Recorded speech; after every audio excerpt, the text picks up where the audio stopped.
ಕೋರ್ತೀನಿ 24 March 2025ಕ್ಕೆ ತಾವೆಲ್ಲರೂ ಕೂಡ SSLC ಗಣಿತದಲ್ಲಿ ವಾರ್ಷಿಕ ಪರೀಕ್ಷೆಯನ್ನು ಕೊಡಲಿಕ್ಕೆ ಸಿದ್ಧರಾಗಿದ್ದೀರಿ.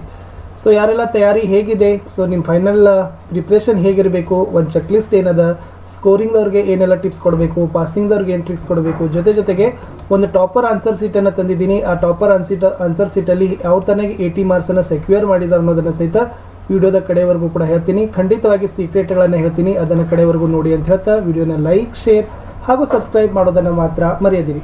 ಆಲ್ರೆಡಿ ನಾನು ಗಣಿತದಲ್ಲಿ ಸುಮಾರು ಪ್ರಾಕ್ಟೀಸ್ ಕ್ವಶನ್ ಪೇಪರ್ಗಳನ್ನು, ಬಹುನಿರೀಕ್ಷಿತ ಪ್ರಶ್ನೆಗಳನ್ನು ಎಲ್ಲ 1 ಮಾರ್ಕು, 2 ಮಾರ್ಕು, 3 ಮಾರ್ಕು, ಆಮೇಲೆ ನಮ್ಮದೇ ಮಾಡೆಲ್ ಕ್ವಶನ್ ಪೇಪರ್ಗಳು, ಬೋರ್ಡ್ ಮಾಡೆಲ್ ಕ್ವಶನ್ ಪೇಪರು ಎಲ್ಲ ಮಟೀರಿಯಲ್ಗಳನ್ನು ಹಾಕಿದ್ದೀನಿ. ಸೊ ತಾವು ನೋಡಲಿಲ್ಲ ಅಂದರೆ SSLC maths passing and scoring package 2025 ಅಂತ ಜಸ್ಟ್ ಪ್ಲೇಲಿಸ್ಟ್ ಲಿಂಕನ್ನು ಕ್ಲಿಕ್ ಮಾಡಿದ್ರೆ ಸಾಕು, ಎಲ್ಲ ಸಿಗ್ತಾವೆ, ಅವುಗಳನ್ನು ನೋಡಿರಿ. ಸೊ ಫಸ್ಟ್ ಜೊತೆಗೆ ನಾನು ಪಾಸಿಂಗ್ದವ್ರಿಗೂ ಮತ್ತು ಸ್ಕೋರಿಂಗ್ದವ್ರು ಎಲ್ಲರಿಗೂ ಹೇಳ್ತೀನಿ. ಸೊ 1 ಮಾರ್ಕಲ್ಲಿ ನೀವೇನೆಲ್ಲ ಕವರ್ ಮಾಡಬೇಕಂದ್ರೆ ಅವಿಭಾಜ್ಯ ಮತ್ತು ಸಂಯುಕ್ತ ಸಂಖ್ಯೆಗಳು ಅಂತಕ್ಕಂಥ ಪರಿಕಲ್ಪನೆ, ಅಂಕಗಣಿತದ ಮೂಲ ಪ್ರಮೇಯ, ಇದು ನೆನಪಿಟ್ಕೊಂಡು ಹೋಗ್ರಿ, ನಾಳೆ ಬಂದರೂ ಕೂಡ ಬರ್ಬೋದು, ಯಾಕಂದ್ರೆ ಫಸ್ಟ್ ಇದಾದ.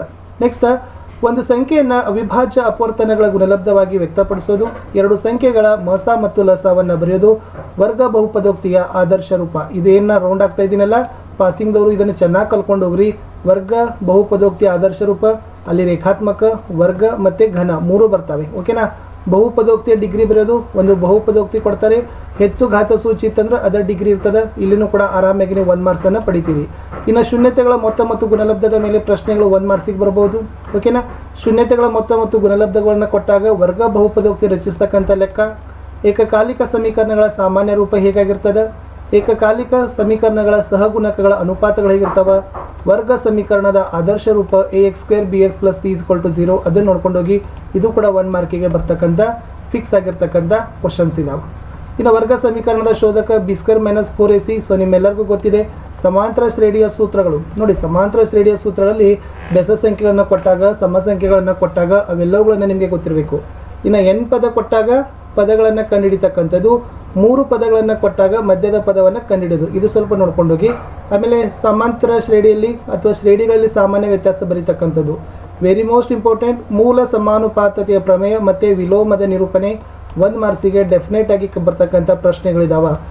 ಇದು ಥೇಲ್ಸನ ಪ್ರಮೇಯ ಅನ್ನೋದ್ರು ಒಂದ, ಅಥವಾ BPT ಅಂತಾರೆ, ಮೂಲ ಸಮಾನುಪಾತತೆಯ ಪ್ರಮೇಯನೂ ಕೂಡ ಅಂತಾರೆ. ಇನ್ನು ದೂರ ಸೂತ್ರ, ಭಾಗ ಪ್ರಮಾಣ ಸೂತ್ರ, ಮಧ್ಯಬಿಂದು ಸೂತ್ರಗಳನ್ನು ಕಲ್ಕೊಂಡು ಹೋಗ್ರಿ. ಇಲ್ಲಿಂದ ನಿಮಗೆ 1 ಅಥವಾ 2 ಲೆಕ್ಕಗಳನ್ನು, ಮಾರ್ಕ್ಸ್ಗಳನ್ನು ಆರಾಮಾಗಿ ಪಡಿತೀರಿ. ಲೆಕ್ಕಗಳು ಅದೇ ಬೇಸ್ ಮೇಲೆ ಇದಾವೆ.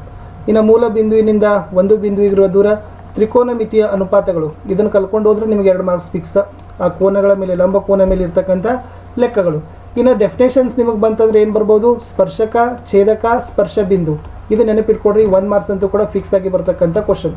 ಇನ್ನು ಸ್ಪರ್ಶಕ ಹೇಳಿದಾಗ ಉಂಟಾಗುವ ಕೋನಗಳು, ಅಲ್ಲಿಂದ ಕೂಡ 1 ಮಾರ್ಕ್ಸ್ ಫಿಕ್ಸ್ ಆಗಿ ಕೇಳ್ತಾರೆ, ಇದನ್ನು ಎಷ್ಟು ಡಿಗ್ರಿ ಕೋನ ಉಂಟಾಗ್ತದೆ ಅಂತಕ್ಕಂಥದ್ದು. ಇನ್ನು ತ್ರಿಜಾಂತರ ಖಂಡದ ವಿಸ್ತೀರ್ಣ ಮತ್ತು ಕಂಸದ ಉದ್ದದ ಸೂತ್ರ, ಇದಂತೂ ಕೂಡ ಫಿಕ್ಸ್ ಆಗಿ ಬರ್ತದೆ. ಯಾವುದು, ಸಿಲಿಂಡರ್, ಶಂಕು, ಗೋಳ ಇವುಗಳ ಪಾರ್ಶ್ವ ಮತ್ತು ಪೂರ್ಣ ಮೇಲ್ಮೈ ವಿಸ್ತೀರ್ಣ. ಸೊ ಇದು 1 ಮಾರ್ಕ್ಸಿಗೆ ಡೆಫಿನೆಟ್ ಆಗಿ ಬರ್ತಕ್ಕಂಥ ಕ್ವಶನ್. ಆಮೇಲೆ ಸಂಭವನೀಯತೆಯ ಸೂತ್ರಗಳು, ಪೂರಕ ಘಟನೆ ಮತ್ತು ಖಚಿತ ಘಟನೆ, ಇಲ್ಲಿ ಕೂಡ 1 ಮಾರ್ಕ್ಸ್ ಆಗಿರ್ತಕ್ಕಂಥ ಫಿಕ್ಸ್ ಆಗಿ ನಿಮ್ಗೆ ಏನಾಗ್ತವಪ್ಪ ಅಂದ್ರೆ ಅಂಕಗಳು ಬಂದೇ ಬರ್ತಾವೆ. ಸೊ ಖಂಡಿತವಾಗಿ ಇವುಗಳನ್ನು ನೋಡ್ಕೊಂಡು ಹೋಗಿ ಸ್ನೇಹಿತರೆ. ಇಷ್ಟು ನೋಡ್ಕೊಂಡು ಹೋದರೆ ಸ್ಕೋರಿಂಗು ಆಗ್ತೀರಿ, ಪಾಸಿಂಗು ಆಗ್ತೀರಿ. ಹಾಗಾದ್ರೆ 2 ಮಾರ್ಕ್ಸ್ಗೆ ಬರ್ತೀನಿ. ಸೊ 2 ಮಾರ್ಕ್ಸಲ್ಲಿ ನೀವೆಲ್ಲ ಏನೇನು ಓದ್ಕೊಂಡು ಹೋಗಬೇಕು, ಅಭಾಗಲಬ್ಧ ಅಂತ ಸಂಖ್ಯೆಗಳನ್ನ ಸಾಧಿಸ್ತಕ್ಕಂಥ ಲೆಕ್ಕ ನೋಡ್ಕೊಂಡು ಹೋಗ್ರಿ. ಓಕೆ. ಅವಿಭಾಜ್ಯ ಅಪವರ್ತನ ವಿಧಾನದಿಂದ ಮಸ ಮತ್ತು ಲಸ ಕಂಡುಹಿಡಿತಕ್ಕಂಥದ್ದು. ಓಕೆ. ಇದು 2 ಮಾರ್ಕ್ಸಿಗೆ ಫಿಕ್ಸ್ ಲೆಕ್ಕ. 2 ಮಾರ್ಕ್ಸ್ ಬರಲಿ ಅಂದ್ರೆ 3 ಮಾರ್ಕ್ಸಿಗೆ ಬಂದೇ ಬರ್ತದೆ. ಓಕೆ. ನೆಕ್ಸ್ಟ್ ಮಸ ಮತ್ತು ಲಸ ಕಂಡುಹಿಡೋದು, ಇದು ಕೂಡ 2 ಮಾರ್ಕ್ಸಿಗೆ ಫಿಕ್ಸ್ ಕ್ವಶನ್, 2 ಮಾರ್ಕ್ಸಿಗೆ. ಇನ್ನು ಬಹುಪದೋಕ್ತಿಯ ಶೂನ್ಯತೆಗಳನ್ನು ಕಂಡುಹಿಡೋದು, ಅದು ಕೂಡ 2 ಮಾರ್ಕ್ಸಿಗೆ ಬಂದೇ ಬರ್ತಕ್ಕಂಥ ಪ್ರಶ್ನೆ. ವರ್ಜಿಸೋ ವಿಧಾನದಿಂದ ಏಕಕಾಲಿಕ ಸಮೀಕರಣ ಬಿಡಿಸಿರಿ, ಫಿಕ್ಸ್ ಆಗಿರ್ತಕ್ಕಂಥ 2 ಮಾರ್ಕ್ಸ್ ಕ್ವಶನ್. ಆಮೇಲೆ ವರ್ಗ ಸಮೀಕರಣದ ಅಪವರ್ತನ ವಿಧಾನ, ಶೋಧಕ ಕಲ್ಕೊಂಡು ಹೋಗಿ. ಬಟ್ ನಾನೇನು ಮಾಡ್ತಿದ್ದೀನಿ, ನಿಮಗೆ ಈಸಿ ಬರ್ತಕ್ಕಂಥ ಮಾರ್ಕ್ಸ್ಗಳನ್ನು ಹಾಕ್ತಾ ಇದ್ದೀನಿ. ಸೊ ಆರಾಮಾಗಿ ನೀವು ಸ್ಕೋರ್ಗಳನ್ನು ಮಾಡ್ಕೊಳ್ಬೋದು. ಇನ್ನು ಸಮಾಂತರ ಶ್ರೇಣಿಯಲ್ಲಿ n ಪದ ಕಂಡುಹಿಡಿಯುವ ಸೂತ್ರ, ಸೊ ವೆರಿ ಈಸಿ. n ಪದಗಳ ಮೊತ್ತ, ಇದು an = n - 1 × d, ಇದು n/2 ಅಂತ ಬರ್ತದಲ್ಲ, ಇದು ಸೂತ್ರ. ಸೊ 2ರಲ್ಲಿ 1 ಅಂತೂ ಕೂಡ 2 ಮಾರ್ಕ್ಸಿಗೆ ಫಿಕ್ಸ್ ಆಗಿ ಬರ್ತದೆ, ನೀವು ಕಲಿಲೇಬೇಕು. ಇನ್ನು ಬಾಹುಗಳ ಅನುಪಾತಕ್ಕೆ ಸಂಬಂಧಿಸಿದ ಸೂತ್ರ, 2 ಬಿಂದುಗಳ ನಡುವಿನ ದೂರ ಕಂಡುಹಿಡಿಯೋದು, ಫಿಕ್ಸ್ ಕ್ವಶನ್, 2 ಮಾರ್ಕ್ಸ್. ಸೊ ಕಲ್ಕೊಂಡು ಹೋಗ್ರಿ. ಆಮೇಲೆ ಸಂಭವನೀಯತೆಗೆ ಸಂಬಂಧಿಸಿದ ಲೆಕ್ಕ ಬರ್ತದೆ, ಕಾರ್ಡ್ ಬರ್ಬೋದು, ದಾಳ ಬರ್ಬೋದು. ಓಕೆನಾ. ಸೊ ಅವುಗಳ ಮೇಲೆ ಬರ್ತಕ್ಕಂಥ 2 or 3 ಮಾರ್ಕ್ಸ್ಗೆ ಬರ್ತಕ್ಕಂಥ ಕ್ವಶನ್ಸನ್ನು ನೀವೇನು ಮಾಡ್ಬೋದು, ಎಕ್ಸ್ಪೆಕ್ಟ್ ಮಾಡ್ಬೋದು. ಲಂಬಕೋನ ತ್ರಿಭುಜ ಚಿತ್ರದಲ್ಲಿ ಟ್ರಿಗ್ನೋಮೆಟ್ರಿಗೆ ಸಂಬಂಧಪಟ್ಟಂತೆ 1 ಅಂತೂ ಕೂಡ ಫಿಕ್ಸ್ ಆಗಿ ಬರ್ತಕ್ಕಂಥ ಕ್ವಶನ್. ಸೊ 2 ಮಾರ್ಕ್ಸಲ್ಲಿ ಮಿನಿಮಮ್ ನೀವು ಏನಂತಂದ್ರೆ ಒಂದು 6-7 ಲೆಕ್ಕಗಳದ್ರ ಆರಾಮಾಗಿ ನೀವೇನು ಮಾಡ್ಬೋದು, ಬಿಡಿಸೋದನ್ನು ಕಲಿಬಹುದು. ಇನ್ನು 3 ಮಾರ್ಕ್ಸಲ್ಲಿ ಏನೆಲ್ಲ ಕಲ್ಕೋಬೇಕು, ಅಭಾಗಲಬ್ಧ ಸಂಖ್ಯೆ ಸಾಧಿಸಿ. ಇಲ್ಲಿ ಏನು ಕೇಳ್ತಾರೆ, √2, √3, √5, √7. ಓಕೆ, 2, 3, 5, 7, 9 ಇವುಗಳನ್ನು ನೋಡ್ಕೊಂಡು ಹೋಗ್ರಿ. ಇನ್ನು ವರ್ಗ ಬಹುಪದೋಕ್ತಿಯ ಶೂನ್ಯತೆಗಳನ್ನು ಕಂಡುಹಿಡಬೇಕು. ತಾಳೆ ನೋಡೋದು ಫಿಕ್ಸ್ ಬರ್ತಕ್ಕಂಥ ಲೆಕ್ಕ. ಭಾಗ ಪ್ರಮಾಣದ ಸೂತ್ರ ಇದು ಬಂದೇ ಬರ್ತಕ್ಕಂಥ ಲೆಕ್ಕ. ಇನ್ನು ಸರಾಸರಿ, ಮಧ್ಯಾಂಕ, ಬಹುಲಕ ಇಲ್ಲಿನೂ ಕೂಡ ಭಾಳ ಈಸಿಯಾಗಿ ಬರಿಬೋದು. ಸರಾಸರಿ ಅಂತೂ ಕೂಡ ಡೆಡ್ ಈಸಿ ಲೆಕ್ಕದ, ಆರಾಮಾಗಿ ನೀವು ಸೆಕ್ಯೂರ್ಗಳನ್ನು ಮಾಡ್ತೀರಿ. ವೃತ್ತದ ಮೇಲಿನ ಪ್ರಮೇಯ 2 ಇದಾವೆ. 2 ಪ್ರಮೇಯದಾಗ ಒಂದಂತೂ ಬಂದೇ ಬರ್ತದೆ, ಫಿಕ್ಸ್ ಕ್ವಶನ್. ಸಂಭವನೀಯತೆಗೆ 1 ಲೆಕ್ಕ, ಅದು ಕೂಡ ಬಂದೇ ಬರ್ತಕ್ಕಂಥ ಲೆಕ್ಕ ಅಂತಿತ್ತು. ಸೊ ಇಷ್ಟು ನೀವೇನು ಮಾಡಬೇಕಪ್ಪ ಅಂದರೆ ಒಂದು 6 ಟಾಪಿಕ್ಗಳನ್ನು ನಾನು ಏನು ಮಾಡಿದ್ದೀನಿ, ಮೂಲ 3 ಮಾರ್ಕ್ಸಿಗೆ ಕೊಟ್ಟಿದ್ದೀನಿ. ಖಂಡಿತವಾಗಿ ರಿಪೀಟೆಡ್ ಆಗ್ತಕ್ಕಂಥ ಚಾಪ್ಟರ್ಸೇ ಇದ್ದಾವೆ. ಇನ್ನು 4 ಮಾರ್ಕ್ಸಲ್ಲಿ ಪ್ರಮೇಯಗಳು, ಇಲ್ಲಿ ತ್ರಿಭುಜಕ್ಕೆ ಸಂಬಂಧಪಟ್ಟಂತೆ 2 ಪ್ರಮೇಯಗಳನ್ನು ಹೇಳಿದ್ದೀವಿ. ಈ 2 ಪ್ರಮೇಯಗಳಲ್ಲಿ ನಿಮಗೆ 4 ಮಾರ್ಕ್ಸಿಗೂ ಬರ್ಬೋದು, 5 ಮಾರ್ಕ್ಸಿಗೂ ಬರ್ಬೋದು. ಏಕಕಾಲಿಕ ಸಮೀಕರಣಗಳನ್ನು ನಕ್ಷೆ ವಿಧಾನದಿಂದ ಬಿಡಿಸೋದು 4 ಮಾರ್ಕ್ಸಿಗೆ ಗ್ರಾಫ್ ಬರ್ತದೆ. ಸಮಾಂತರ ಶ್ರೇಣಿಯ ಅಪ್ಲಿಕೇಶನ್ ಕ್ವಶನ್ 4 ಮಾರ್ಕ್ಸಿಗೆ ಬರ್ತದೆ. ಟ್ರಿಗ್ನೋಮೆಟ್ರಿ ಮೇಲೆ 4 ಮಾರ್ಕ್ಸು ಅಥವಾ 5 ಮಾರ್ಕ್ಸು. ಲಾಸ್ಟ್ ಮೇಲ್ಮೈ ವಿಸ್ತೀರ್ಣ ಮತ್ತು ಘನಫಲಕ್ಕೆ ಸಂಬಂಧಿಸಿದ ಲೆಕ್ಕಗಳು ನಿಮಗೆ ಖಂಡಿತವಾಗಿ ಬರ್ತಾವೆ. ಸೊ ಇಷ್ಟು ನಾನು ಏನು ಮಾಡಿದ್ದೇನೆ ಅಂದರೆ ಏರಿಯಾಸ್ಗಳನ್ನು ಕೊಟ್ಟಿದ್ದೀನಿ. ಈ ಏರಿಯಾಗಳನ್ನು ಖಂಡಿತವಾಗಿ ನೀವು ಕವರ್ ಮಾಡಿಕೊಂಡ್ರೆ ಸೊ ನಿಮ್ಮದು ಪಾಸಿಂಗು ಆಗ್ತದೆ, ಸ್ಕೋರಿಂಗು ಆಗ್ತದೆ. ಹಾಗಾದರೆ ನಾಳೆ ಎಕ್ಸಾಮ್ ದಿನದಲ್ಲಿ ನೀವು ಏನು ಮಾಡಬೇಕು, ಫಸ್ಟ್ ಏನು ಮಾಡಬೇಕಂದ್ರೆ ಪ್ರಶ್ನೆಗಳನ್ನು ನಿಧಾನವಾಗಿ ಓದಿ ಅರ್ಥ ಮಾಡಿಕೊಳ್ಬೇಕು. ನೋಡಿ, ಗಣಿತ ಅಂತಂದ್ರೆ ಸ್ವಲ್ಪ ಡಿಫಿಕಲ್ಟ್ ಅನ್ನಿಸ್ತದೆ. ಯಾಕಂದ್ರೆ ನೀವು ಈಗಾಗಲೇ ಮಾಡೆಲ್ ಕ್ವಶನ್ ಪೇಪರ್ ನೋಡಿದಿರಿ, ಪ್ರಿಪ್ರೇಟರಿ ಎಕ್ಸಾಮ್ಗಳನ್ನ ಬರೆದಿದ್ದೀರಿ. ಎಂಥವು ಕ್ವಶನ್ಗಳು ಏನಾಗ್ತಾವಪ್ಪ ಅಂದ್ರೆ ಹೊಸ ಉದಿ ಆಗ್ತಾವೆ. ಸೊ ಅದಕ್ಕಾಗಿ ಒಟ್ಟು ಅಂಜುವಂಗಿಲ್ಲ. ಸೊ ಎಕ್ಸಾಮಲ್ಲಿ ಏನು ಮಾಡಬೇಕು, ಪೇಷನ್ಸ್ ಇಟ್ಕೋಬೇಕು. ಪೇಷನ್ಸ್ ಜೊತೆಗೆ ಮೋಸ್ಟ್ ಇಂಪಾರ್ಟೆಂಟ್ ಏನಪ್ಪ ಅಂತಂದ್ರೆ ಆ ಕೊಟ್ಟ ಕ್ವಶನ್ಸ್ಗಳನ್ನ ಏನು ಮಾಡಬೇಕು, ನಿಧಾನವಾಗಿ ಓದೋದನ್ನು ರೂಢಿಸ್ಕೊಡ್ರಿ. ಸೊ ಫಸ್ಟ್ ಓದ್ರಿ. ಎರಡನೇದು, ಸರಳ ಲೆಕ್ಕಗಳನ್ನು ಆದ್ಯತೆಯ ಮೇಲೆ ಮೊದಲು ಬಿಡಿಸ್ಲಿಕ್ಕೆ ಪ್ರಾರಂಭವನ್ನು ಮಾಡಿರಿ. ಸೊ ಫಸ್ಟ್ ಮಾಡ್ತಕ್ಕಂಥ ಕೆಲಸ ಏನಪ್ಪ ಅಂದ್ರೆ easy question. So easy question ಅಂದ್ರೆ ಏನು, ನಾನು ಹೇಳಿದ್ದೀನಿ. ಸರಾಸರಿ ಬರ್ತದೆ, ಅಭಾಗಲಬ್ಧ ಸಂಖ್ಯೆ ಅಂತ ಸಾಧಿಸೋದು ಬರ್ತದೆ, ದೂರ ಪ್ರಮಾಣ ಸೂತ್ರ, ಟ್ರಿಗ್ನೋಮೆಟ್ರಿಗಳ ಲೆಕ್ಕ, ತ್ರಿಕೋನ ಮಿತಿಗೆ ಲಂಬಕೋನ ತ್ರಿಭುಜದ ಮೇಲೆ ಬರ್ತಕ್ಕಂಥ ಲೆಕ್ಕ, ಪ್ರಮೇಯಗಳು. ಓಕೆ, ಇವೆಲ್ಲ ಭಾಳ ಈಸಿ ಕ್ವಶನ್. ನಿಮ್ಗೆ ಆಲ್ರೆಡಿ ಮನ್ಯಾಗ ಹೇಳಿಕೊಟ್ಟಂಗೆ ಅವೆಲ್ಲ ಲೆಕ್ಕ. ಓಕೆ, ಬಟ್ ಅಲ್ಲಿ ಕೆಲವೊಂದಿಷ್ಟು ಏನಾಗ್ತವಪ್ಪ ಅಂತಂದ್ರೆ ವೇರಿಯೇಷನ್ ಆಗ್ತಾವೆ. ಬಟ್ ಈ ಲೆಕ್ಕಗಳನ್ನು ನೀವು ಏನು ಮಾಡಬೇಕು, ಪಟ್ನ ಸ್ಟಾರ್ಟಿಂಗ್ ಆದ ಕೂಡಲೇ ಬರೀಲಿಕ್ಕೆ ಪ್ರಾರಂಭ ಮಾಡಬೇಕು. ಇನ್ಮೇಲೆ ಭಾಳ ಹುಡುಗರು ಏನು ಮಾಡ್ತಾರೋ ಆನ್ಸರ್ಗಳನ್ನ ಡೈರೆಕ್ಟಾಗಿ ಇಡ್ತಾರೆ. ಸೊ ಹಂಗೆ ಒಟ್ಟೆ ಮಾಡೋಕೆ ಹೋಗ್ಬೇಡ್ರಿ. ನೇರವಾಗಿ ಉತ್ತರಗಳನ್ನು ನೋಡಿಬೇಡಿ, ಉತ್ತರದ ಎಲ್ಲ ಹಂತಗಳನ್ನು ಸ್ಪಷ್ಟವಾಗಿ ತೋರಿಸಿ. ಸೊ ಆನ್ಸರ್ಗಳನ್ನು ಮಾಡುವ ಹೊತ್ನಾಗ ಅದು ಭಾಗಿಸೋದಾಗಿರ್ಬೋದು, ಗುಣಿಸೋದಾಗಿರ್ಬೋದು, ಕೂಡಿಸೋದಾಗಿರ್ಬೋದು, ಲಸ ಮಸ ತೆಗೆಯೋದಾಗಿರ್ಬೋದು, ಅದನ್ನ ಏನು ಮಾಡಬೇಕು, ಸಿಸ್ಟಮೆಟಿಕ್ ಆಗಿ ಎಲ್ಲ ಸ್ಟೆಪ್ಸ್ಗಳನ್ನ 1 by 1 ನೀವು ಏನು ಮಾಡಬೇಕಪ್ಪ ಅಂದ್ರೆ ಆನ್ಸರ್ ಪೇಪರಲ್ಲಿ ಬರೀಬೇಕು. ಒಟ್ಟೆ ಡೈರೆಕ್ಟ್ ಆನ್ಸರನ್ನು ಇಡಕ್ಕೆ ಹೋಗಕ್ಕೆ ಹೋಗ್ಬೇಡ್ರಿ. ಯಾಕಂದ್ರೆ ಪ್ರತಿ ಸ್ಟೆಪ್ಗೂ ಕೂಡ ನಿಮ್ಗೆ ಏನಿರ್ತಾವಪ್ಪ ಅಂದ್ರೆ ಮಾರ್ಕ್ಸ್ ಇರ್ತಾವ. ಆ ಮಾರ್ಕ್ಸ್ ನಿಮಗೆ ಏನು ಮಾಡ್ತಾರಪ್ಪ ಅಂತಂದ್ರೆ ಒಳ್ಳೆ ಅಂಕಗಳನ್ನು ತಂದು ಕೊಡ್ತಾವ. ಇನ್ನು ಮುಂದಿನ ಪ್ರಶ್ನೆ ಏನದಪ್ಪ ಅಂತಂದ್ರೆ, ಮುಂದಿನ ಪ್ರಶ್ನೆ ಹೇಳ್ತಕ್ಕಂಥದ್ದು ಏನಪ್ಪ ಅಂತಂದ್ರೆ ಸಮಯ ನಿರ್ವಹಣೆ ಕಡೆಗೆ ಗಮನ ಕೊಡ್ರಿ. ಸೊ ಭಾಳ ಮ್ಯಾಕ್ಸಿಮಮ್ ಸ್ಟೂಡೆಂಟ್ಸ್ ಏನು ಮಾಡ್ತಾರಪ್ಪ ಅಂತಂದ್ರೆ ಒಟ್ಟು ಟೈಮ್ ಮ್ಯಾನೇಜ್ಮೆಂಟ್ ಕಡೆ ನೋಡೋದಿಲ್ಲ. ಯಾಕಂದ್ರೆ ಅವರಿಗೆ ಪ್ರಮೇಯ ಬರ್ತಂದ್ರೆ ಪ್ರಮೇಯನ ಬರ್ಕೋದು ಕೊಡ್ತಾವ, ಇಲ್ಲಾಂದ್ರೆ ಗ್ರಾಫ್ ಬರ್ತದೆ ಗ್ರಾಫನ್ನು ಬಿಡಿಸ್ಕೋದು ಕೊಡ್ತಾವ. ಬಟ್ ಮ್ಯಾಕ್ಸಿಮಮ್ ಆಗಿರ್ತಕ್ಕಂಥವ್ರಿಗೆ ಟೈಮ್ ಸೈನ್ಸ್ಗಳನ್ನು ಮ್ಯಾನೇಜ್ಮೆಂಟ್ ಮಾಡೋದಿರೋದಿಲ್ಲ. ಮತ್ತು ಯಾರಿಗೆಲ್ಲ ಗಣಿತದಲ್ಲಿ ಪರ್ಫೆಕ್ಟ್ ಇದ್ರಿ ಅವ್ರಿಗೆ ಟೈಮ್ ಭಾಳ ಆಗ್ತದೆ. ಆಮೇಲೆ ಯಾರು ಗಣಿತದಲ್ಲಿ ವೀಕ್ ಇದ್ರಿ ಅವ್ರಿಗೆ 3 ತಾಸು ಹೋಗೋದನ್ನು ಗೊತ್ತಾಗೋದಿಲ್ಲ. ಸೊ ಓಕೆನಾ. ಸೊ ಆ ಕಾರಣಕ್ಕಾಗಿ ನೀವೇನು ಮಾಡಬೇಕು, ಎಷ್ಟು ಎಲ್ಲ ಲೆಕ್ಕಗಳನ್ನು ಆದ್ಯತೆ ಮೇರೆಗೆ ಬಿಡಿಸ್ರಿ. ಎಲ್ಲೆಲ್ಲಿ ಚಿತ್ರಗಳನ್ನು ಅಗತ್ಯವಾಗಿ ನಕ್ಷೆಗಳನ್ನು ಗ್ರಾಫ್ ಮಾಡಬೇಕು ಅಲ್ಲಿ ಬಿಡಿಸಲೇಬೇಕು. ಕೆಲವೊಂದು ಸರಿ ನೀವೇನು ಮಾಡಬೇಕು, ಚಿತ್ರಗಳನ್ನ ಡ್ರಾ ಮಾಡಬೇಕಾಗ್ತದೆ, ತ್ರಿಭುಜಗಳನ್ನು ರಚಿಸಬೇಕಾಗ್ತದೆ, ವೃತ್ತಗಳನ್ನು ರಚಿಸಬೇಕಾಗ್ತದೆ, ಆಯತಗಳು. ಅವಾಗ ನೀವೆಲ್ಲ ಏನು ಮಾಡಬೇಕು, ಆ ಡಯಾಗ್ರಾಮ್ಗಳನ್ನು ತೆಗಿಲೇಬೇಕು. ಆ ಚಿತ್ರ ನಕ್ಷೆಗಳನ್ನು ತೆಗೆದ್ರೇ ನಿಮಗೆ ಏನಾಗ್ತದಪ್ಪ ಅಂದ್ರೆ ಅಲ್ಲಿ ಅಂಕಗಳನ್ನು ಕೊಡ್ತಾರೆ. ಪ್ರತಿ ಸ್ಟೆಪ್ಗೂ ಮಾರ್ಕ್ಸ್ ಇರ್ತಾವೆ, ನೆನಪಿಟ್ಕೊಡ್ರಿ. ಉತ್ತರಗಳನ್ನು ಒಟ್ಟ ಪೆನ್ಸಿಲಿಂದ ಬರೆಯಕ್ಕೆ ಹೋಗ್ಬೇಡ್ರಿ. ಸೊ ಬರೀ ಓನ್ಲಿ ಏನು ಮಾಡಬೇಕು, ಸರ್ಕಲ್ ಆಗಿರೋ ವೃತ್ತ, ತ್ರಿಭುಜ ಇವೇನದಾವಲ್ಲ ಗ್ರಾಫ್, ಇವು ಅಷ್ಟೇ ನೀವೇನು ಮಾಡಬೇಕು, ಸೀಸ್ಲೆ. ಬಾಕಿ ಎಲ್ಲವುಗಳನ್ನ ಪೆನ್ನಿಂದನೇ ಬರೀಬೇಕು. ಯಾವುದೇ ಕಾರಣಕ್ಕೂ ಪೆನ್ನಿನಿಂದ ಆನ್ಸರ್ಗಳನ್ನ ಬರೆಯಕ್ಕೆ ಹೋಗ್ಬೇಡ್ರಿ. ಪೆನ್ನಿನಿಂದ ಆನ್ಸರ್ಗಳನ್ನ ಬರೆದ್ರೆ ಮಾರ್ಕ್ಸ್ಗಳನ್ನ ಕೊಡೋದಿಲ್ಲ. ಆಮೇಲೆ 2 ಮತ್ತು 3 ಅಂಕದಲ್ಲಿ ಎಕ್ಸ್ಟ್ರಾ ಲೆಕ್ಕಗಳು ಇರ್ತಾವೆ, ಅವುಗಳನ್ನ ಟೈಮ್ ಸಿಕ್ಕಿದ್ರೆ ಬಿಡಿಸ್ರಿ. ಯಾಕಂದ್ರೆ ಕೆಲವೊಂದು ಕ್ವಶನ್ಸ್ಗಳಲ್ಲಿ ನಾವೇನು ಮಾಡ್ತೀವಿ ಅಂದ್ರೆ ಆರ್ ಕ್ವಶನ್ಸ್ಗಳನ್ನ ಕೊಟ್ಟಿರ್ತಾರೆ, ಮೇಲೊಂದೇ ಕೆಳಗೊಂದೇ. ಸೊ 2 ನಿಮಗೆ ಈಸಿ ಅನ್ನಿಸ್ತಾವ. ಸೊ ಹಂಗೆ ಏನಾದ್ರು ಅನಿಸಿದ್ರೆ ಸುಮ್ಮನೆ ವೇಸ್ಟ್ ಮಾಡಿಕೊಂಡಿರೋದಕ್ಕಿಂತ ನೀವೇನು ಮಾಡ್ರಪ್ಪ ಅಂದ್ರೆ ಹೆಚ್ಚಿನ ಲೆಕ್ಕಗಳನ್ನ ಬಿಡಿಸ್ಲಿಕ್ಕೆ ಪ್ರಯತ್ನವನ್ನು ಮಾಡಿರಿ. ನಿಮ್ಗೆ ಏನಾದರೂ ರಫ್ ವರ್ಕ್ ಮಾಡಬೇಕಾದ್ರೆ ಪೇಜ್ ಕೆಳಗಡೆ ರಫ್ ವರ್ಕ್ ಅಂತ ಇರ್ತದೆ, ಕಚ್ಚಾ ಕೆಲಸಕ್ಕಾಗಿ ಜಾಗ ಅಂತ ಆನ್ಸರ್ ಪೇಪರ್ಲಿ ಇರ್ತದೆ. ಅಲ್ಲೇ ಕೂಡಿಸೋದು, ಕಳೆಯೋದು, ಭಾಗಿಸೋದನ್ನು ಮಾಡ್ಬೋದು. ಸಾಧ್ಯವಾದಷ್ಟು ಎಲ್ಲ ಲೆಕ್ಕಗಳನ್ನ ಬಿಡಿಸಿ. ಈ ಟ್ರಿಕ್ಸ್ ಭಾಳ ಇಂಪಾರ್ಟೆಂಟ್ ಅದ. ನಾ ಏನು ಹೇಳ್ತೀನಿ ನಿಮ್ಗೆ, 38ಕ್ಕೂ 38 ಲೆಕ್ಕಗಳನ್ನ ಬಿಡಿಸ್ರಿ. ಕೆಲವು ಸಾರಿ ಲೆಕ್ಕಗಳು ಏನಾಗಿರ್ತಾವಪ್ಪ ಅಂದ್ರೆ ತಪ್ಪು ಬಂದಿರ್ತಾವೆ. Okay, misprint ಆಗಿರ್ತಾವೆ. ಎಲ್ಲೋ ಸ್ಕ್ವೇರ್ ಆಗಿರ್ಬೋದು, ಪ್ಲಸ್ ಆರ್ ಮೈನಸ್ ಆಗಿರ್ಬೋದು. ಏನೋ ಒಂದು ಮಿಸ್ಪ್ರಿಂಟ್ ಏನಾಗ್ತವಪ್ಪ ಅಂದ್ರೆ ಲೆಕ್ಕಗಳಲ್ಲಿ ಏನೋ ಕೆಲವೊಂದಿಷ್ಟು ಡಿಫಾಲ್ಟ್ ಆಗಿರ್ತಾವ. ಅವಾಗ ಅವ್ರು ಏನು ಮಾಡ್ತಾರಪ್ಪ ಅಂದ್ರೆ ವ್ಯಾಲ್ಯೂಯೇಷನ್ದಾಗ ಎಲ್ಲ ಕ್ವಶನ್ ನಂಬರ್ಗಳನ್ನು ಹಾಕಿದಿರಿ ಅವಕ್ಕೆ ಮಾರ್ಕ್ಸ್ ಕೊಡ್ತಾರೆ. ಯಾರು ಕ್ವಶನ್ ನಂಬರ್ ಹಾಕಿ ಬಿಡಿಸಿಲ್ಲ ಅವ್ರಿಗೆ ಮಾರ್ಕ್ಸ್ ಕೊಡೋದಿಲ್ಲ. ಅದಕ್ಕೆ ನೀವು ಬರದೇ ಇದ್ರೂ ಕೂಡ ಆ ಕ್ವಶನಲ್ಲಿ ಏನಾದ ಡಾಟಾ ಅವುಗಳನ್ನು ಬರೀರಿ. ಓಕೆ, ಅಲ್ಲಿ ಏನೇನು ಕೊಟ್ಟಾರ ಅದನ್ನಾದರೂ ಬರೆದ ಪ್ರಯತ್ನವನ್ನು ಪಟ್ಟರೆ ಇನ್ ಕೇಸ್ ಏನಾದರೂ ತಪ್ಪಾಗಿರ್ತಕ್ಕಂಥ ಪ್ರಶ್ನೆ ಇತ್ತಂದ್ರೆ ನಿಮಗೆ ಅಂಕಗಳು ಡೆಫಿನೆಟ್ ಆಗಿ ಸಿಗ್ತಾವೆ. ಗ್ರಾಫ್ ಬಿಡಿಸ್ರಿ, ಹೊಟ್ಟೆ ಬಿಡಕ್ಕೆ ಹೋಗ್ಬೇಡ್ರಿ. ಅದರಲ್ಲಿರ್ತಕ್ಕಂಥ ಲೆಕ್ಕ ಆಮೇಲೆ ಏನು ಮೂಲಮಾನ ತೊಗೊಂಡಿರಲ್ಲ ಅದನ್ನೆಲ್ಲವನ್ನು ಕೂಡ ನೀವೇನು ಮಾಡಿರಿ, ಬಿಡಿಸ್ರಿ.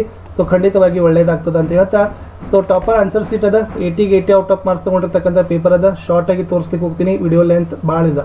ಸೊ ಫಸ್ಟ್ ಮೇನ್ ಆನ್ಸರ್ಗಳನ್ನ ಹಾಕಬೇಕು. ಪ್ರತಿಯೊಂದು ಉತ್ತರಗಳನ್ನ ಮಲ್ಟಿಪಲ್ ಚಾಯ್ಸ್ ಬರುವತ್ನಾಗ ಕ್ರಮಾಕ್ಷರಗಳನ್ನ ಹಾಕಲೇಬೇಕು. ನೀವು ಕ್ರಮಾಕ್ಷರ ಹಾಕಿದ್ರೆ ಮಾರ್ಕ್ಸ್ ಕೊಡ್ತಾರೆ, ಕ್ರಮಾಕ್ಷರ ಹಾಕಲಿಲ್ಲ ಅಂದ್ರೆ ಮಾರ್ಕ್ಸ್ ಕೊಡೋದಿಲ್ಲ.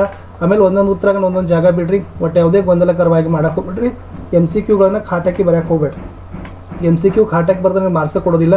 ಇಲ್ಲಿ ಇದೆ ನೋಡಿ, ಸ್ಪೇಸ್ ಫಾರ್ ರಫ್ ವರ್ಕ್. ನಿಮ್ಗೆ ಏನಾದರೂ ಕಚ್ಚಾ ಕೆಲಸ ಬೇಕಂತಂದ್ರೆ ಇಲ್ಲೇ ನೀವೇನು ಮಾಡಬೇಕು. ಇಲ್ಲಿ ಆಜು ಬಾಜು ಒಟ್ಟ ಮಾಡಕ್ಕೆ ಹೋಗ್ಬೇಡ್ರಿ. Okay, yes. ಇನ್ನು ನೆಕ್ಸ್ಟ್ 2 ಮಾರ್ಕ್ಸ್ ಬರೆಯೋದ್ನಾಗ ಹಾಗೆ. ಸೊ ಲೆಕ್ಕದಲ್ಲಿ ಅದು 23/20 ಅಪವರ್ತನಗಳಿದಾವೆ. ಯಾವ ಥರ ಎಲ್ಲ ಈಕ್ವಲ್ಸ್ ಟು ಒಂದೇ ಅದಾವೆ. ಲಾಸ್ಟ್ ನೀವು ಆನ್ಸರನ್ನು ಏನು ಮಾಡ್ರಪ್ಪ ಅಂತಂದ್ರೆ ಸ್ವಲ್ಪ ಬಾಕ್ಸ್ದಾಗ ತೋರಿಸ್ಲಿಕ್ಕೆ ಪ್ರಯತ್ನವನ್ನು ಪಡ್ರಿ. ಓಕೆ, ಒಂದು ಬಾಕ್ಸಲ್ಲಿ ಬರೆಯೋದು. ಆಮೇಲೆ ಅದೇನಾಗ್ತದಪ್ಪ ಅಂದ್ರೆ ಇವ್ಯಾಲ್ಯೂಯೇಟರ್ಗೆ ಸ್ವಲ್ಪ ಏನು ಅಟ್ರಾಕ್ಷನ್ ಆಗ್ತದೆ. ಸೊ ಅದಕ್ಕಾಗಿ ಏನು ಮಾಡಿರಿ, ಲಾಸ್ಟ್ ಉತ್ತರಗಳನ್ನ ನೀವೇನು ಮಾಡಿರಿ ಸ್ವಲ್ಪ ಬಾಕ್ಸ್ದಲ್ಲಿ ಬರೀರಿ. ಏನು ಕ್ವಶನ್ಸ್ಗಳನ್ನ ಕೇಳಿದ್ದಾರೆ, ಏನೆಲ್ಲ ಬರೀಬೇಕಾಗಿತ್ತು, ಮೂಲ ಸಮಾನುಪಾತತೆ ಪ್ರಮೇಯ ಕೇಳಿದ್ದಾರೆ ನೋಡ್ರಿ, 1 ಮಾರ್ಕ್ಸಿಗೆ ಬಂದರೂ ಕೂಡ ಬರ್ಬೋದು, ಉದಿ ಆಗ್ಬೋದು, ಏನು ಹೇಳಬಹುದು. ಸೊ ಹಿಂಗೆ ಇಲ್ಲೇನು ಡಯಾಗ್ರಾಮ್ಗಳದಲ್ಲ ಇಷ್ಟು ಮಾತ್ರ ಶಿಸ್ತೆ ತೆಗಿಬೇಕು, ಬಾಕಿ ಆನ್ಸರ್ ಎಲ್ಲ ಪೆನ್ಲೇನೆ ಬರೀಬೇಕು. ಸೊ ಇದನ್ನು ನಾನು ನಿಮಗೆ ಟ್ರಿಕ್ಸ್ ಹೇಳ್ತಿದ್ದು. ಇಲ್ಲಿನೂ ಕೂಡ ಎಲ್ಲ ನೋಡ್ರಿ ಎಷ್ಟು ಚೆನ್ನಾಗಿ ಬರ್ತಾರೆ, ಈಕ್ವಲ್ ಎಲ್ಲ ಒಂದು ಕಡೆ ಅದ. ಸೊ ಲಾಸ್ಟ್ BSc 50 ಡಿಗ್ರಿ ಇದನ್ನು ಸ್ವಲ್ಪ ಬಾಕ್ಸ್ದಾಗ ಇಟ್ಟರೆ ಭಾಳ ಅಟ್ರಾಕ್ಟಿವ್ ಆಗ್ತದೆ. ಸೊ ಈ ಥರನಾಗಿರ್ತಕ್ಕಂಥ ಪ್ರಶ್ನೆ ಸಂಖ್ಯೆಗಳನ್ನು ಹಾಕಬೇಕು, ಉತ್ತರದ ಎಲ್ಲ ಹಂತಗಳನ್ನು ತೋರಿಸ್ಬೇಕು, ನೀಟಾಗಿ ಬರಿಬೇಕು. ಓಕೆ, ಮೇನ್ ಪಾರ್ಟ್ಗಳನ್ನು ಹಾಕೋದು ಬರೀ, ಸಬ್ ಕ್ವಶನ್ಗಳನ್ನು ಹಾಕ್ರಿ.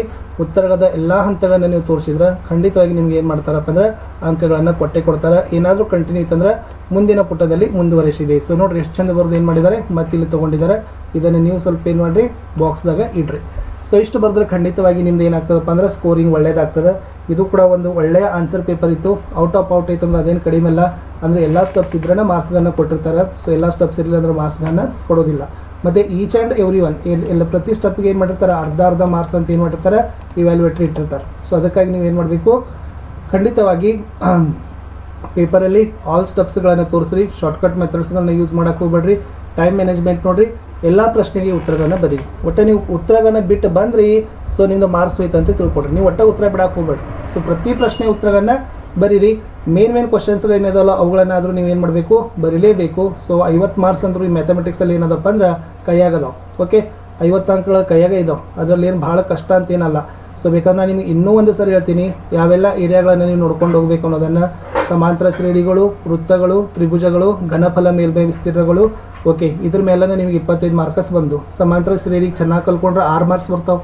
ತ್ರಿಭುಜಗಳು ಚೆನ್ನಾಗಿ ಕಲಿತ್ರಂದ್ರೆ ಅಲ್ಲಿ 6 ಮಾರ್ಕ್ಸ್ ಬರ್ತಾವೆ. ಒಂದು ಪ್ರಮೇಯ ಬರ್ತದೆ, ಒಂದು 2 ಮಾರ್ಕ್ಸಿಗೆ. ವೃತ್ತದಲ್ಲಿನೂ ಕೂಡ 2 ಮಾರ್ಕ್ಸಿಗೆ ಒಂದು, 3 ಮಾರ್ಕ್ಸಿಗೆ ಒಂದು ಬರ್ತದೆ. ಓಕೆ, ಟ್ರಿಗ್ನೋಮೆಟ್ರಿ ಲೆಕ್ಕಗಳಿದಾವೆ. ಘನ ಮೇಲ್ಮೈ ವಿಸ್ತೀರ್ಣಗಳಲ್ಲಿ ಅಲ್ಲಿನೂ ಕೂಡ ಆರಾಮಾಗಿ ನೀವು 4-5 ಮಾರ್ಕ್ಸನ್ನು ಪಡಿತೀರಿ. ಓಕೆ, ವಾಸ್ತವ ಸಂಖ್ಯೆಗಳಲ್ಲಿ 5 ಮಾರ್ಕ್ಸ್ ಪಡಿತೀರಿ. ನೋಡಿರಿ, ಭಾಳ ಈಸಿ ಅದಾವೆ. ಆಮೇಲೆ ಸರಾಸರಿ ಮಧ್ಯಾಂಕ ಬಹುಲೆಕ್ಕದಲ್ಲಿ ಸರಾಸರಿ 3 ಲೆಕ್ಕ, ಸಂಭವನೀಯತೆ 3 ಮಾರ್ಕ್ಸಿನ ಲೆಕ್ಕ, ಇನ್ನೇನು ಬೇಕು. ಓಕೆ, ಸೊ ಬಟ್ ಇವುಗಳನ್ನು ಮಾಡ್ತಕ್ಕಂಥ ಟ್ರಿಕ್ಸ್ಗಳನ್ನು ನೀವು ಮಾತ್ರ ಏನು ಮಾಡಬೇಕಪ್ಪ ಅಂದರೆ ಕಲ್ಕೋಬೇಕು. ಆಲ್ಮೋಸ್ಟ್ ಎಲ್ಲ ಲೆಕ್ಕಗಳನ್ನು ನಿಮ್ಮ ಪರೀಕ್ಷೆಗೆ ಬರ್ತಕ್ಕಂಥ ಲೆಕ್ಕಗಳನ್ನು ನಾವು ಕೊಟ್ಟಿದ್ದೀವಿ. ನಮ್ಮ ಕೆಲಸ ನಾವು ಮಾಡಿದ್ದೀವಿ. ಇನ್ನು ನೀವೇನು ಮಾಡಬೇಕಪ್ಪ ಅಂದರೆ ಚೆನ್ನಾಗಿ ಪ್ರತಿಯೊಂದನ್ನು ವಿಡಿಯೋಗಳನ್ನು ನೋಡಿ, ಯಾವ ಥರನಾಗಿ ಸ್ಟೆಪ್ಸ್ ಹೇಳಿದ್ದಾರೆ, ಯಾವ ಥರನಾಗಿ ಲೆಕ್ಕಗಳನ್ನು ಮಾಡಬೇಕು, ಸೂತ್ರ ಯಾವ್ದು ಹಚ್ಚಬೇಕು, ಪ್ರಶ್ನೆ ಹೇಗಿತ್ತು ಅನ್ನೋದನ್ನು ನೋಡ್ಕೊಂಡು ಖಂಡಿತವಾಗಿ ನೀವು ಅದನ್ನು ಬರಲಿಕ್ಕೆ ಟ್ರೈ ಮಾಡಿದರೆ ನಿಮಗೆ ಅಂಕಗಳು ಸಿಗ್ತಾವೆ. ಒಟ್ಟೆ ಲೇಜಿ ಮಾಡೋಕ್ಕೆ ಹೋಗ್ಬೇಡ್ರಿ. ಒಂದೊಂದು ಲೆಕ್ಕ ಒಂದು 10 ಸಲ ಬರೀ. ವಾಸ್ತವ ಸಂಖ್ಯೆಗಳಲ್ಲಿ ಇರ್ತಕ್ಕಂಥ ಅಭಾಗಲಬ್ಧ ಸಂಖ್ಯೆ 10 ಸಲ, ವೃತ್ತದ ಮೇಲಿನ ಪ್ರಮೇಯ 10 ಸಲ, ಆಮೇಲೆ ತ್ರಿಭುಜಗಳ ಮೇಲಿನ ಪ್ರಮೇಯಗಳು 10 ಸಲ, ಸಂಭವನೀಯತೆ, ಆಮೇಲೆ ಸಂಭವನೀಯತೆ ಆಯಿತು, ಸರಾಸರಿ ಆಯಿತು, ಸಮಾಂತರ ಶ್ರೇಣಿ, ತ್ರಿಕೋನಮಿತಿ. ಓಕೆ, ಪ್ರಮೇಯಗಳು ಇನ್ನೇನು ಹೇಳಬೇಕು. ಇವು ಭಾಳ ಸಲ ನಿಮ್ಗೆ ಏನು ಬರ್ತಾವಪ್ಪ ಅಂದ್ರೆ ಬರ್ತಾವೆ. ಇನ್ನೇನು ಸ್ವಲ್ಪ ನಿಮ್ಗೆ ಏನಾಗ್ತಾವಪ್ಪ ಅಂತಂದ್ರೆ ಈ ಘನ ಮೇಲ್ಮೈ ವಿಸ್ತೀರ್ಣಗಳಾಗಿರ್ಬೋದು, ಟ್ರಿಗ್ನೋಮೆಟ್ರಿಯಲ್ಲಿ ಇರ್ತಕ್ಕಂಥ ಲೆಕ್ಕಗಳಾಗಿರ್ಬೋದು, ಭಾಗ ಪ್ರಮಾಣ ಸೂತ್ರ, ದೂರ ಸೂತ್ರ, ಇವು ಈಸಿನೇ ಇದಾವೆ. ನಿರ್ದೇಶಾಂಕಗಳ ರೇಖಾಗಣಿತದ. ಬಟ್ ನೀವೇನು ಮಾಡಬೇಕು, ಸ್ವಲ್ಪ ಅದನ್ನು ಚೆನ್ನಾಗಿ ನೋಡ್ಕೊಳ್ಬೇಕು. ನಿಮ್ಮದು ಬೇಸಿಕ್ಗಳನ್ನು ಸ್ಟ್ಯಾಂಡ್ ಮಾಡ್ಕೊಡ್ರಿ. ಸೊ ಬೇಸಿಕ್ ಸ್ಟ್ಯಾಂಡ್ ಮಾಡ್ಕೊಂಡ್ರೆ ಖಂಡಿತವಾಗಿ ನಿಮಗೆ ಅಂಕಗಳು ಸಿಗ್ತಾವೆ. ಇಷ್ಟು ನಾನು ನಿಮ್ಗೆ ಏನು ಮಾಡಿದ್ದೀನಿ, scoring tips, passing tips, model answer ಪೇಪರನ್ನು ಕೊಟ್ಟಿದ್ದೀನಿ. ಸೊ ಚೆನ್ನಾಗಿ ನೀವುಗಳು ಕೂಡ ಇದೇ ತರನಾಗಿ ಬರೆದು ಒಳ್ಳೆಯ ಅಂಕಗಳನ್ನು ಗಳಿಸಬೇಕು. ನಮ್ಮ ಯೂಟ್ಯೂಬ್ ಚಾನಲ್ನಲ್ಲಿ ಭಾಳ ವಿಡಿಯೋಗಳು ನಿಮಗಾಗಿದ್ದಾವೆ. ಮುಂದಿನ ಎಲ್ಲ ವಿಷಯಗಳಲ್ಲಿ ಕೂಡ ಆ ವಿಡಿಯೋಗಳು ಬಂದೇ ಬರ್ತಿರ್ತಾವೆ.